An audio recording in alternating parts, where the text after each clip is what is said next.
things look good for this side. So I will officially get things started here.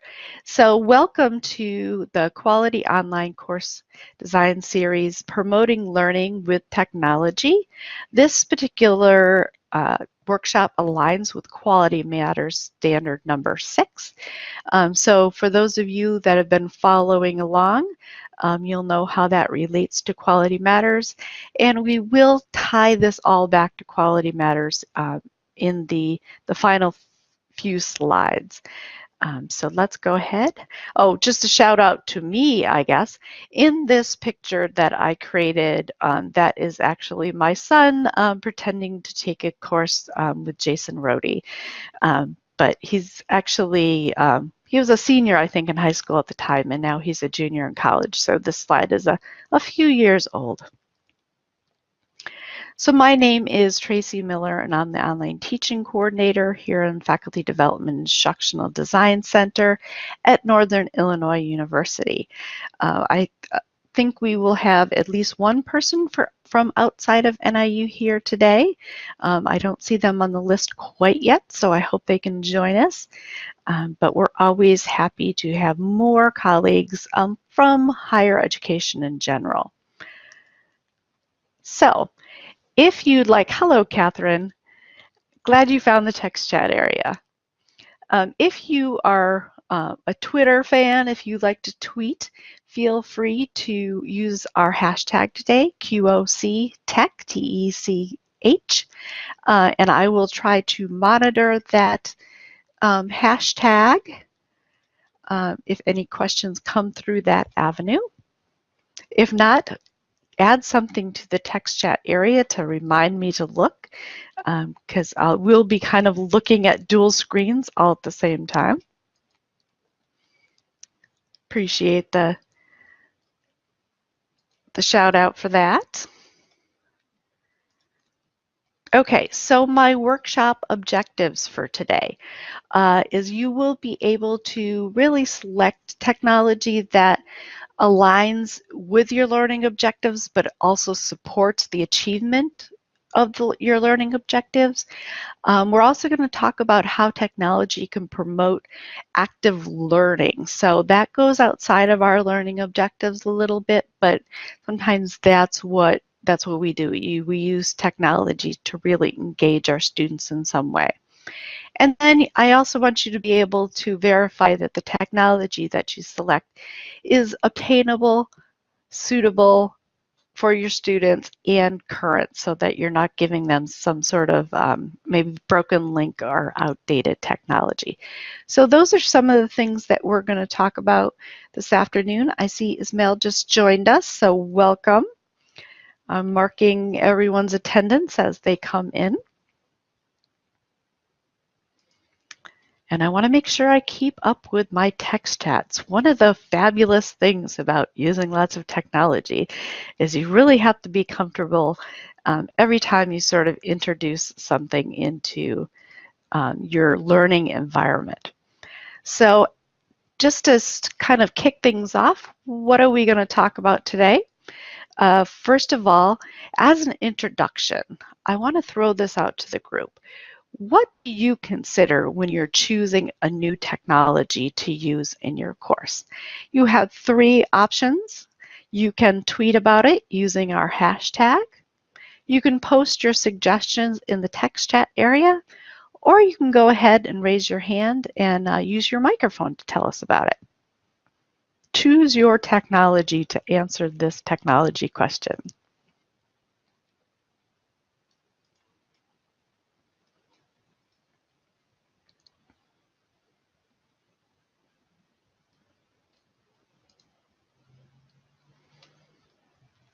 For the purpose of the recording, I will actually kind of talk through these suggestions in the text chat a little bit.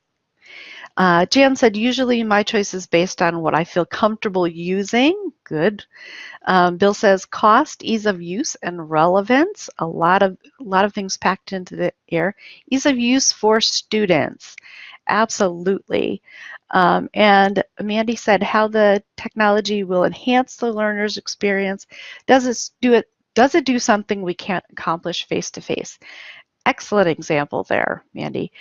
Christine said, engaging for students, my personal level of comfort executing the program. Ismail says, interactive learning. All great suggestions. And I think you have an intuitive perspective on what needs to be done, maybe some experience of what needs to be done. But let's kind of unpack a lot of these ideas on why we're thinking about these things and what kind of considerations we're making. So the first one is learning. Does the technology support your learning objectives? You want to make sure that that is foremost in your mind. What do you want the students to be able to do by the end of the course, and how is this technology going to support their learning? So looking back at some of your responses, you know, Mandy talked about how the technology will enhance the learning experience, and does it accomplish something that can't be done face to face? So that idea of enhancement is great, but also we want to make sure that it's enhancing their achievement of the learning objectives. Usability, there's a lot of comments on that regarding ease of use. Maybe even ease of use for ourselves. We want to make sure it's technology that we are comfortable with. So is it easy to learn? Is it easy to use? Is this something that's going to be easy for you to use and learn so that you're able to support your students if they do have issues? And we'll talk a little bit about technology support coming up. But also, is this technology essential for the students to learn? And we want to make sure that, you know, there's a bunch of different reasons that we're going over right now that we might use for our student learning. But for instance, do the students really need to be able to use something as simple as Microsoft Excel, because it's really essential that they learn how to use a spreadsheet? Is it essential for students to learn how to use, going back to older technology, a scientific calculator? There are definitely some pieces of technology that are absolutely critical for the students to learn something in their discipline. I think a couple of those are probably more obvious to most of us. Here's a couple that might be a little bit outside of what we normally think about. Now it says technology tools I already know. Yes, that level of comfort and trust that you know that the tools are going to be performed the way you would like them to. But let's move on and talk a little bit about obtainability. So can students access or install the technology that you're suggesting for them? Can they install it on both a PC and a Mac computer? Because, you know, they're going to have that variety out there. So we want to make sure that they're going to be able to access it, install it.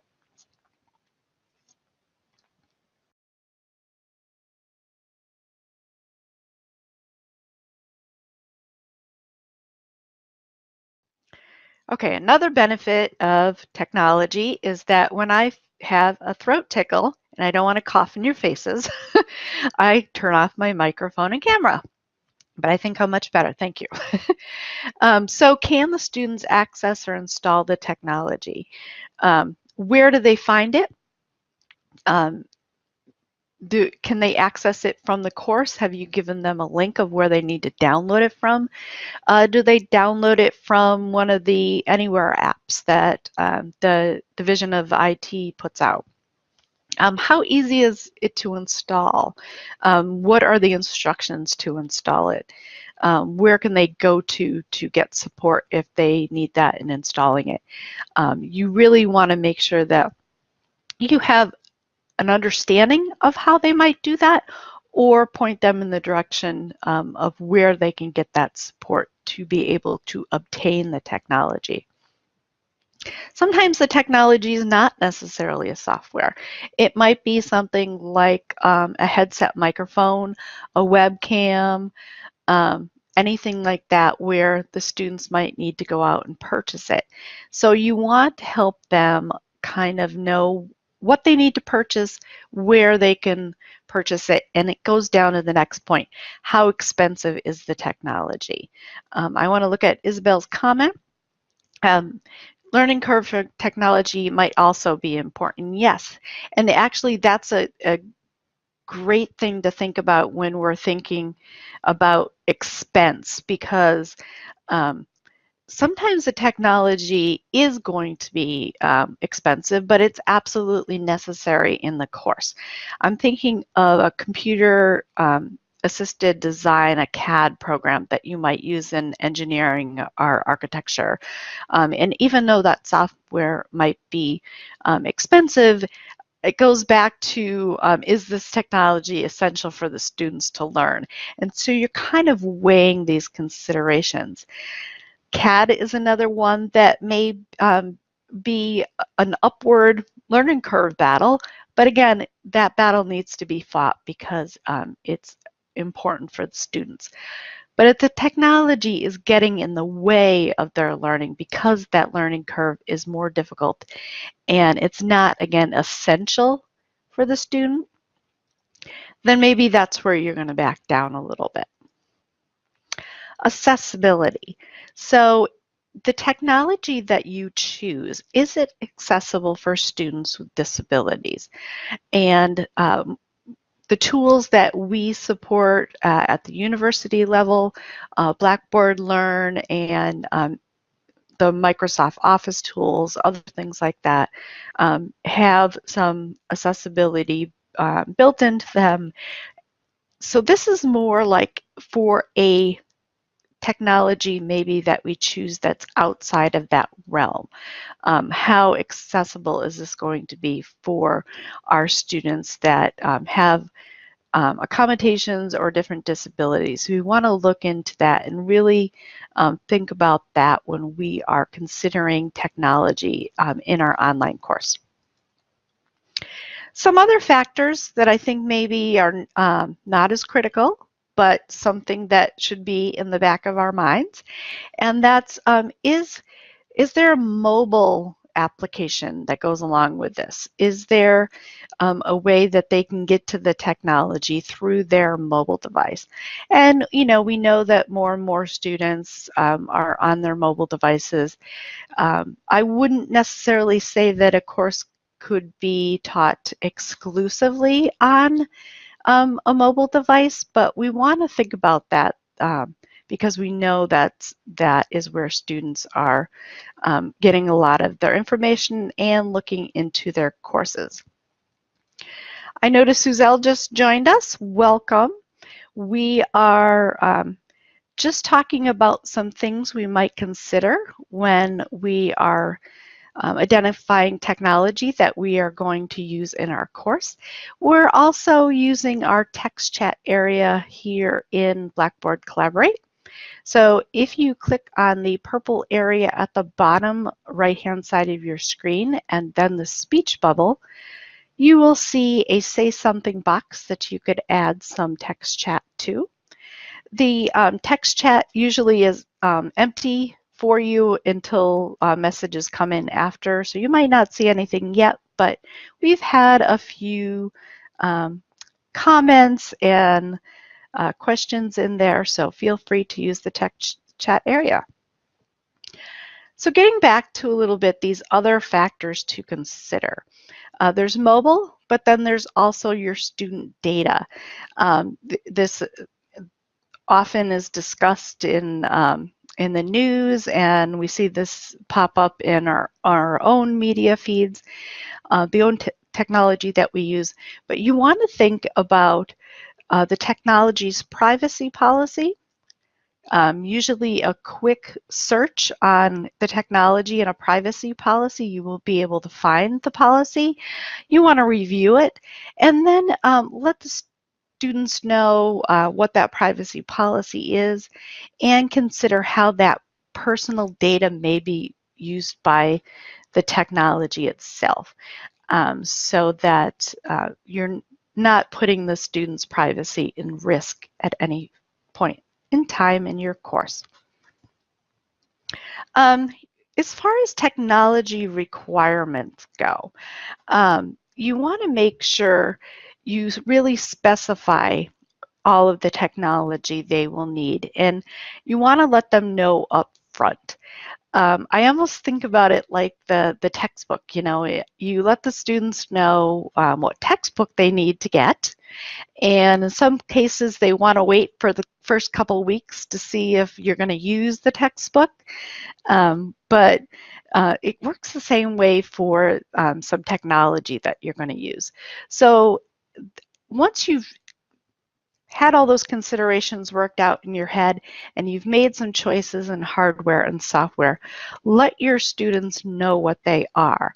And so whether that, again, be a headset microphone or some particular software that they'll need, let them know what it is, that it's required. There might be some optional technologies that you just want to throw out there. Maybe they don't need a headset microphone because they can use their webcam and their built-in microphone in a laptop device. So, you know, you can give them some flexibility in that and give them some options. But also that attainability again. How can they obtain the technology that, especially the technology that you are requiring? Just be very clear about that, and kind of, that might be something that happens in refinement where the second time you taught the course, you realize that everybody had a question about where to find blank, and then you could add that and be even more specific in your technology requirements.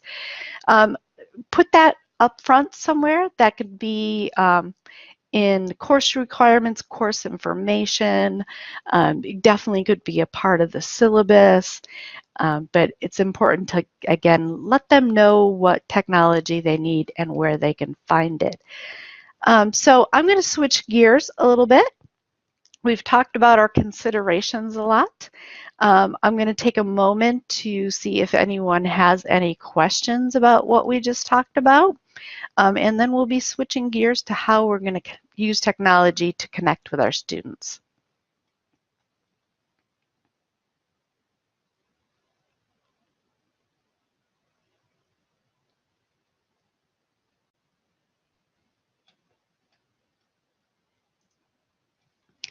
And I'm going to take the time to look to see if anybody has used the hashtag. No, looks quiet for now. Okay, so let's talk about connecting with our students. Oh, Catherine is writing something. I couldn't see anything on the screen. Do you have post? Yes, I am posting a PowerPoint. So do you see something now?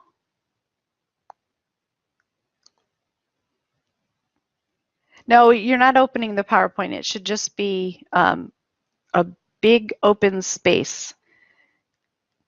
You might want to try to exit out and come back in.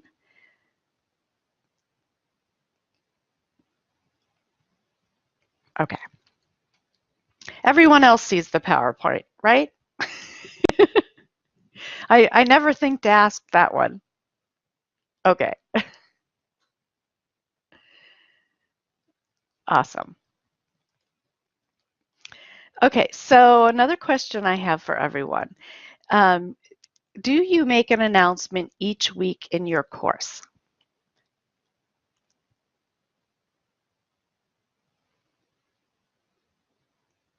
No, Jan does not. Smell does not either.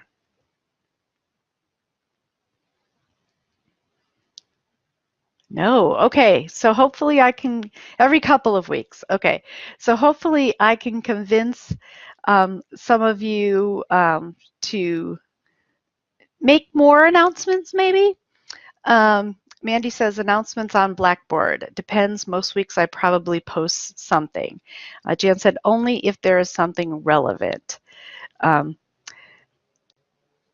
Peter, what I mean is, yes, using a Blackboard announcement tool.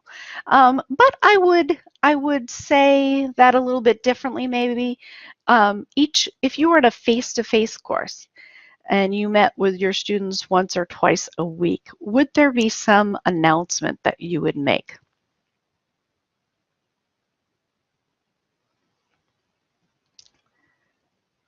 Okay, Jan said yes. I used an announcement to remind students of upcoming deadlines, but now I want them to use the syllabus. Okay. So let me tell you a little bit about what I am kind of getting at. Remember the first thing, the kind of session heading I was talking about was using technology to connect with your students. And so one of the ways to connect with your students, especially if you're not seeing them face to face, is to create an announcement in your course and to commit to doing that on a regular basis. Mandy said, in strictly online course, I would definitely use weekly announcements. Okay, great. She's still teaching face-to-face, but prepping for online teaching.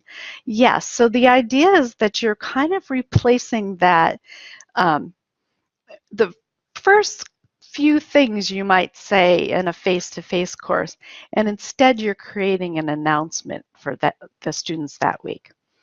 And so my recommendation for an online course is to communicate early, often, and quickly. And so let me tell you what I mean by that. And I see Kenny's joined us, and I know he knows how to use the technologies, so he will be able to jump right in there and start adding his comments to the text chat area. So what do I mean by communicating early?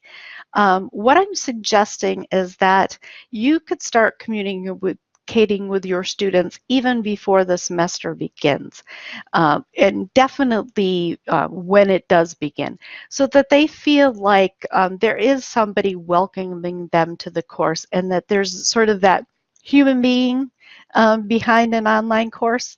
Again, I'll equate it to their face-to-face courses. Your first day of class, you definitely wouldn't just sit there silently and hand them out the syllabus and say, come back when for the lecture in another week. You're going to communicate with them in some way right at the beginning of the course. Communicate frequently. Frequently doesn't have to mean once a week. It could be every other week. I think Bill said that. But I would go beyond only when something is relevant, because then they're not feeling that connection with you, and you're not using that technology to your advantage. Because we talked about enhancing, having interactive learning, engaged learning, and so frequently communicating with your students is really enhancing and engaging your students' learning in an online course. The third one, to respond quickly to students. That just is saying that if students are communicating with you, that you get back to them in a timely manner. Again, to prevent them from struggling, to let them know that there is somebody there to support them. Quickly doesn't mean immediately. And we'll talk about our plan for communication a little bit, but I think quickly is important. It's something you don't want to linger on for a week. You want to make sure that you're communicating with them. And when I go back to communicating frequently too, the once a week announcement suggestion was actually for a 16-week course. If you have an 8-week course or even an intensive 4-week course, you're going to want to communicate even more frequently than once a week.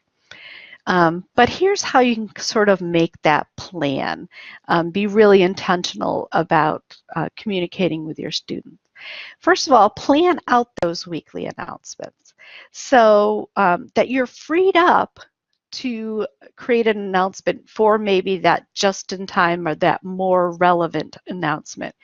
So if you planned out what's going to happen in your syllabus or in your course schedule, you can kind of plan out what those weekly announcements are going to look like. So I've added an example here, and I saw Catherine came back in. I'm hoping that she can see the screen. Yes, all right, it worked. And great, I'm glad that worked. Sometimes just going back in and out works perfectly. Um, So you're planning out the weekly announcement, and I have this example here. Chrome, it does work nicely, yes. So this just says, welcome to Unit 8. The topic is technology integration. I'm just welcoming the students, talking a little bit about what may be going on in my world. Maybe that has to do with my ability to respond to the students, or maybe even pointing them to something I'm engaging in. So in case they want to follow along using this conference hashtag, they can. Letting them know that the unit is now available. So that may be something that you've set up with some kind of availability date and time restrictions. That's going to let the students know that, oh, by the way, things should be open now. And if they're not seeing it open, that's their trigger to you to let you know that maybe the availability date was off, or things aren't working properly. But without all this, they can be sort of unsure about what is happening week to week. I mentioned the time and date features.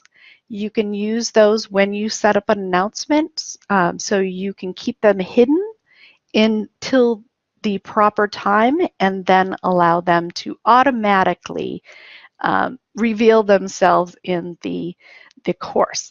So I like to do that because then again, I don't have to think about those welcome messages as much, unless something timely comes up. And then I go ahead and edit them, and then I send out the announcements.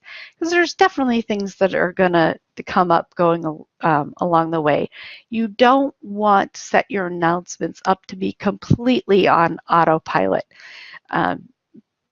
Because you can definitely send out some messages you wish you had changed because of whatever's going on in the world or whatever's going on in the course. So just be cautious with those date and time restrictions. Use a technology, select a technology that you prefer your students to communicate with. And we talked about comfort levels of technology. So one of the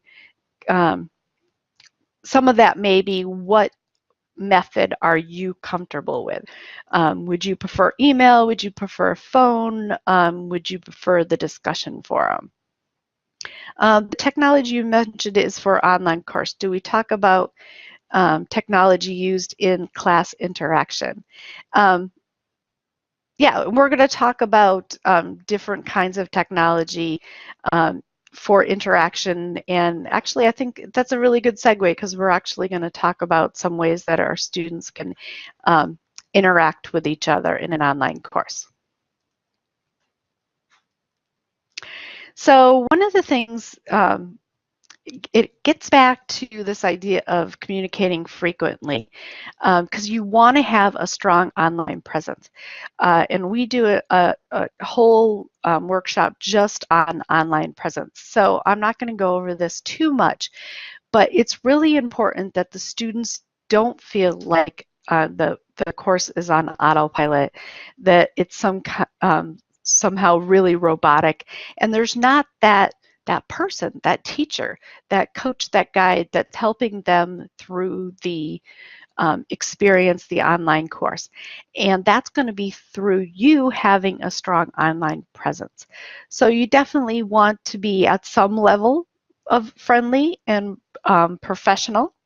approachable. You want the students to know that they can come to you with issues that they're having, hopefully not with the technology as much, but maybe they're struggling with a concept or a key point that your content is delivering to them. The next two, do you wear a suit or what do they call you? I said, are you friendly or professional, or where are you in that realm? So what kind of atmosphere are you creating in the online course?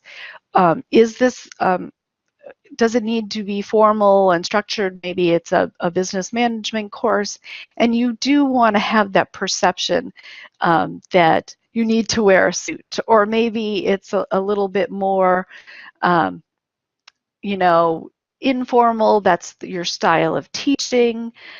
So even though you may not physically be wearing these sort of costumes of your profession, your presence is still kind of broadcasting that. And that may also be in what they call you. Do they call you Dr. So-and-so? Are you okay with first names? How should they address you when they're maybe sending you an email? Let them know what that is, and that's part of how you're developing your online presence. How much personal information are you going to share with them? In the last announcement example, there was a conference message mentioned. So do you talk about that you're going to a conference? That's pretty professional. But do you also talk about, you know, what's happening at home, that you just went on vacation, or you just, your sister just had a new baby? You know, how much information do you want to share with them? This online presence can be developed, and I'm going to give you some tips on it using technology. And then finally, should they follow you on Twitter? Do you use social media already? And is that something you want your students to be able to do because you use it for a professional space? You know, there's other social medias out there. I wouldn't recommend them following your personal Facebook account. Kenny, it's kind of up to what's available on Google, because students believe it or not Google their professors. Well, see, you may need to make the case that you're the I don't know, the stronger presence than Google, the more relevant, the more authoritative presence than Google. So here's some tips for using technology to create your online presence. So first, you can create an About Me space.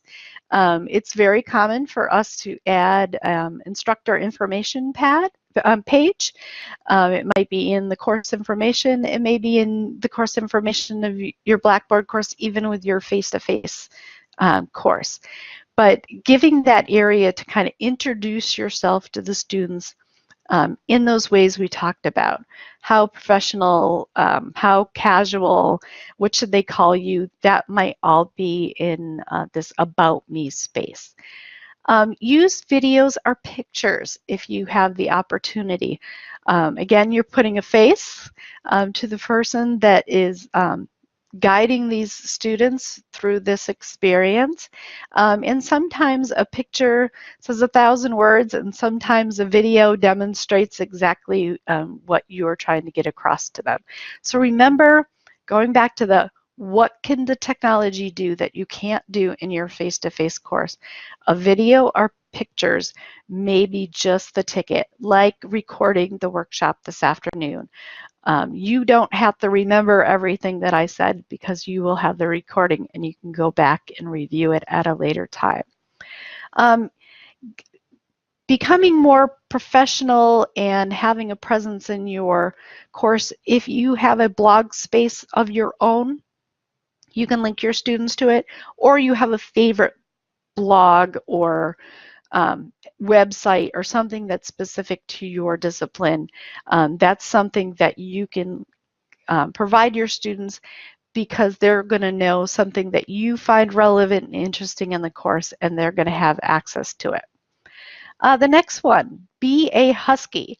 So online students may never come to campus. And they can feel a disconnect because they're just sort of taking courses, but they don't have that sense of belonging to Northern.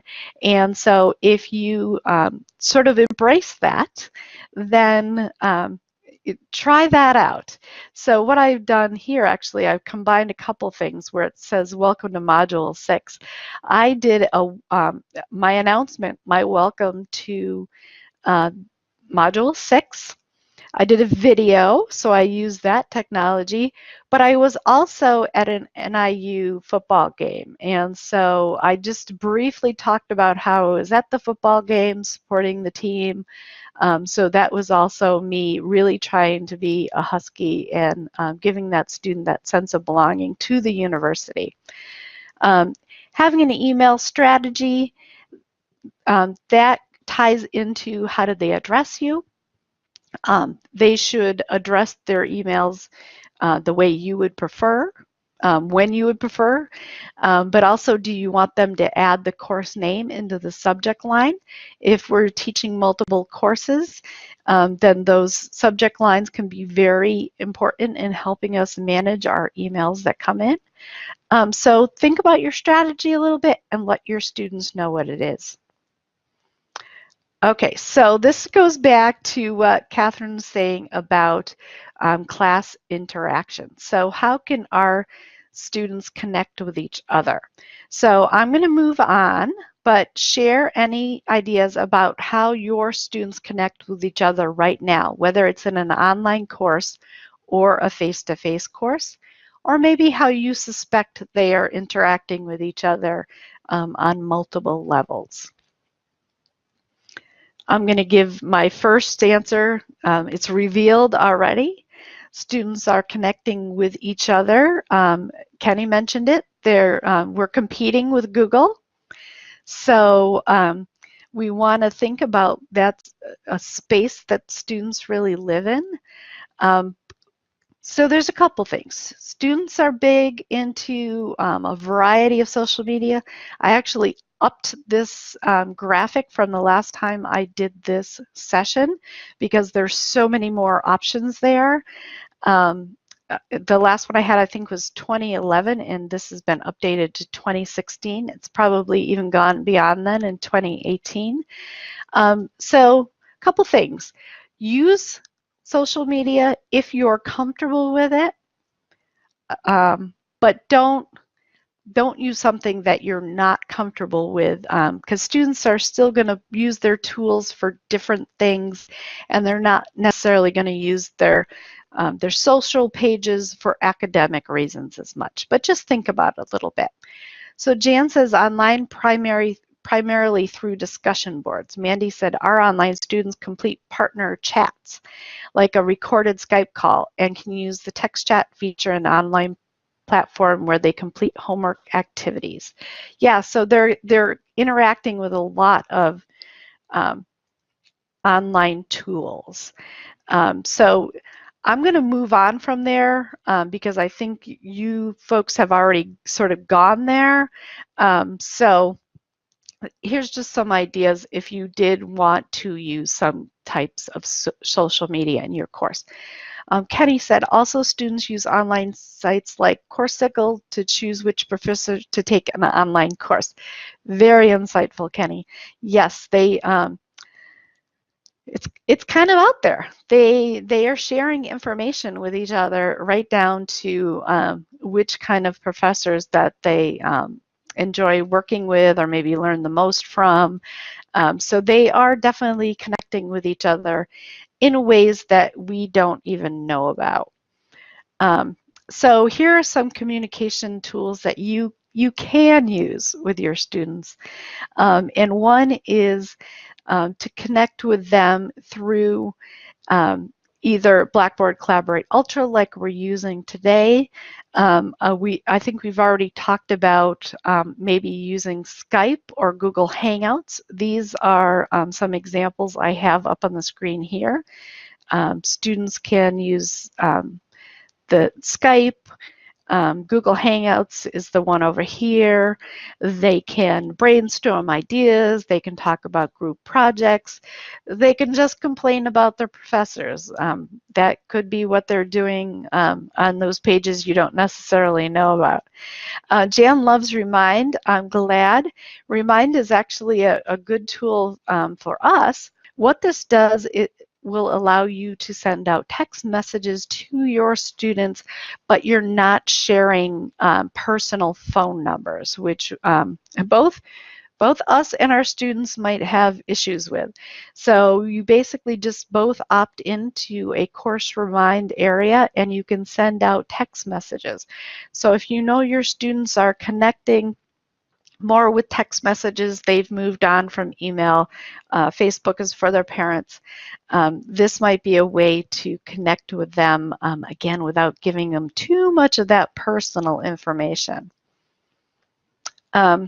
So when we're engaging with our students and we're creating that interaction, I always look at interaction from these three different angles. We want interaction with faculty and their students. We want students to have interaction with each other. And we also want the students to be able to interact with your content. And I'm going to give you some tips on how you can sort of do all of this. So we're going to start by talking about the first two, which always makes a little more sense to me when we talk about interaction. But communicating, we brought up a lot. How do you communicate with the students? How did they communicate back with you? But let's talk about the interaction that students have with each other that you do have a little bit more control over. Jan brought up primarily she uses discussion boards. Discussion boards are a fantastic way for students to interact with each other. It's a technology built into Blackboard where students can interact with each other. And so here's a sample one that I put up. Couple things I like about this one. First of all, the idea is that the students respond to a question or a prompt, but they can pick one, so they have some choice in what they respond to. So the discussion may start with the students responding to a prompt, and then they are able to respond to each other, and that sort of conversation is taking place. Discussion boards are can be really the backbone of an online course. That's where a lot of the interaction happens between students. Also, some interaction between the students and you, because you can see the discussion boards. You can chime in if you want to deepen the conversation by asking deeper questions. If you want to guide students through maybe a misconception that you identify in a discussion board. Those are some times and some ways that you might want to, as the faculty member, insert yourself into this discussion board. I added to the bottom that you can actually use videos or links in discussion board posts. So you're really using that technology in a deeper level than maybe than you would use in a face-to-face course. If students were having sort of a small group discussion in your face-to-face course, you might pop around to different tables and ask them what's going on, and they may be able to take some notes on the discussion. But discussion boards are really going to allow you to see what's happening in each of all of those little tables almost, and it's going to have all of those notes prepared because there's sort of evidence with the discussion board.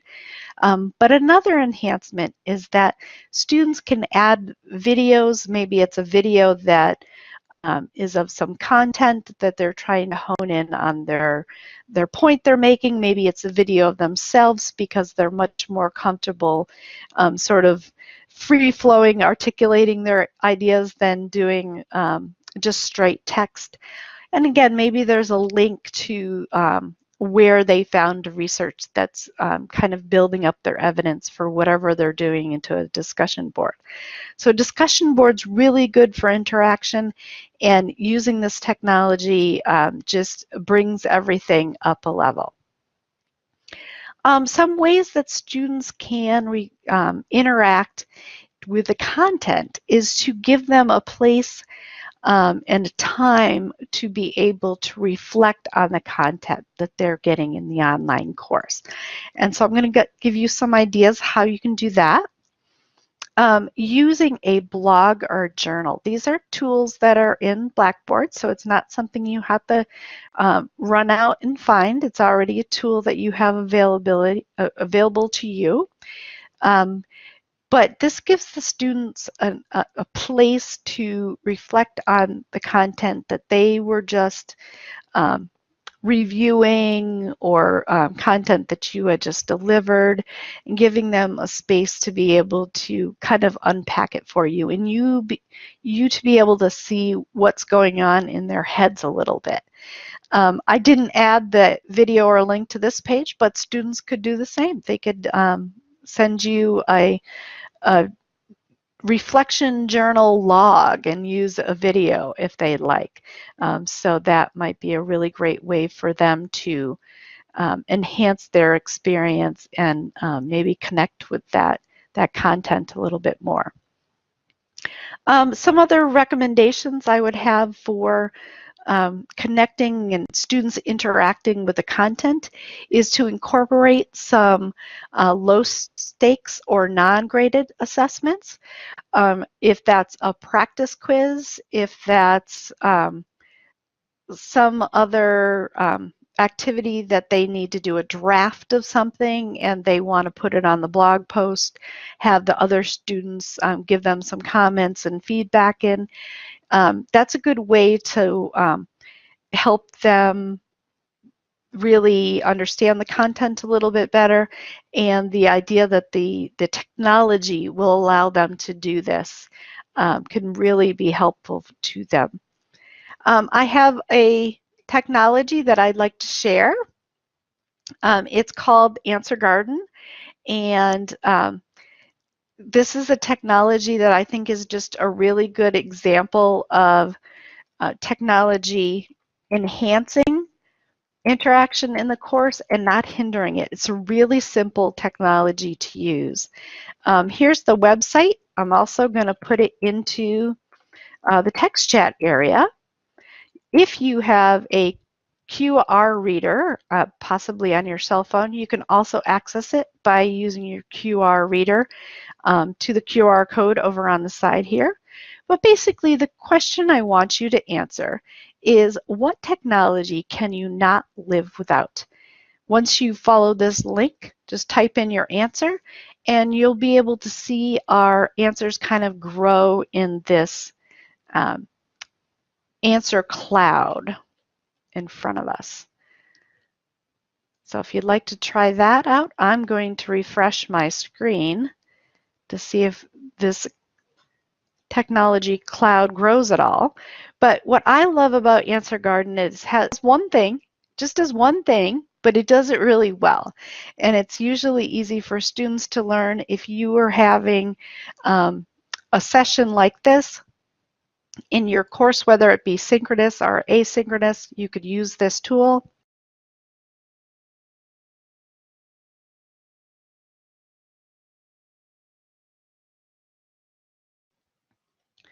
So let me see if folks are adding anything to it.